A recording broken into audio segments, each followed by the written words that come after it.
Joseph Clarado here and welcome sa video na to. Dito sa video na to, tuturo ko sa iyo kung paano tayo mag-create ng account dito sa ating Facebook scheduler.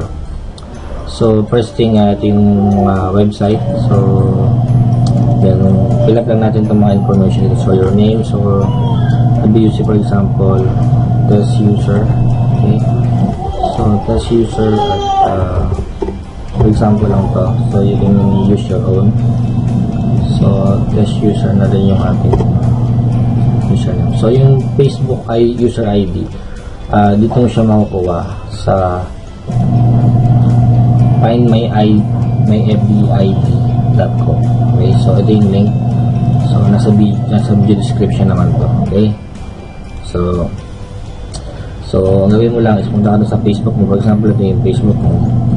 Then, i-copy mo lang siya dito. Then, find numeric ID. Then, ito na siya. Okay? So, copy mo yan dito.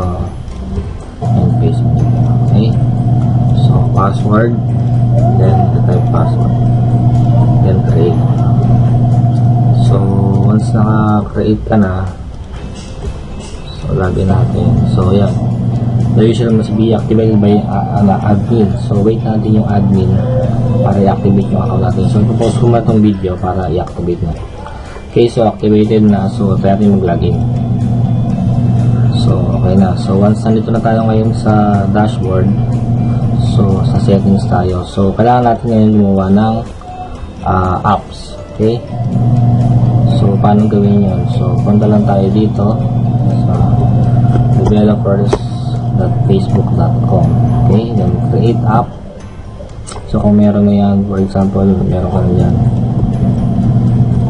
For example lang ito. Okay? Then, display name.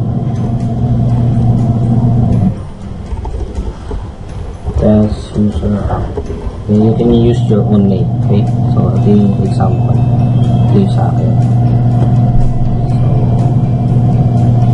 So, pilapan mo lang yan.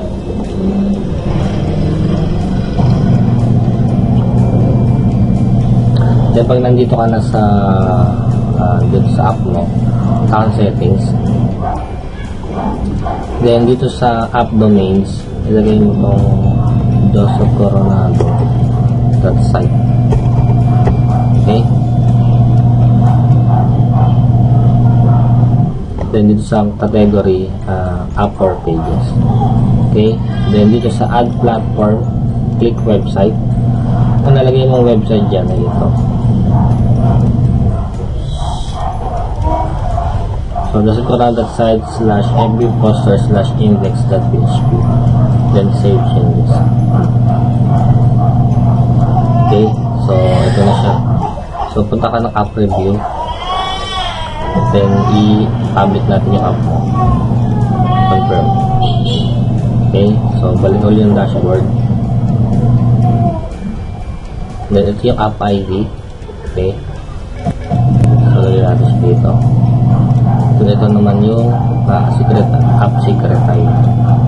So, show mo lang. Okay. So, copy mo lang din yan. And then, lagay mo dito.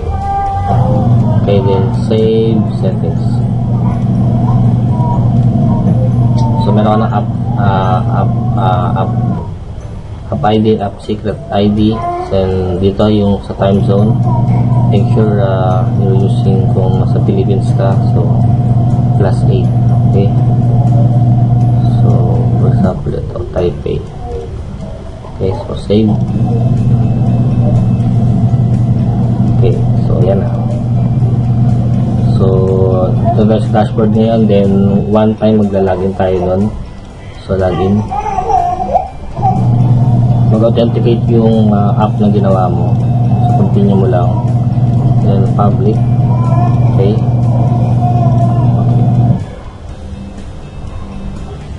Then, okay na siya. So, as you can see, itong page na, itong FB kasi na to, walang groups, walang likes. So, is dami lang. Pero kung account mo yan, meron yan. So, testing lang tayo. This is test message. So, post natin sa wall. Okay, sa profile. Okay. Then, ito yung date kung anong gusto mong schedule mo yung post mo. So, try natin now. So, publish post. So, ayan, okay na siya. So, ito yung schedules niya, no? Check natin dito.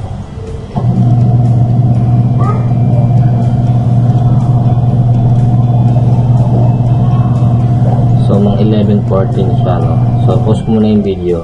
Kasi siya instant na magpo-post. Okay? Meron siyang delay. So, check na natin ngayon yung post.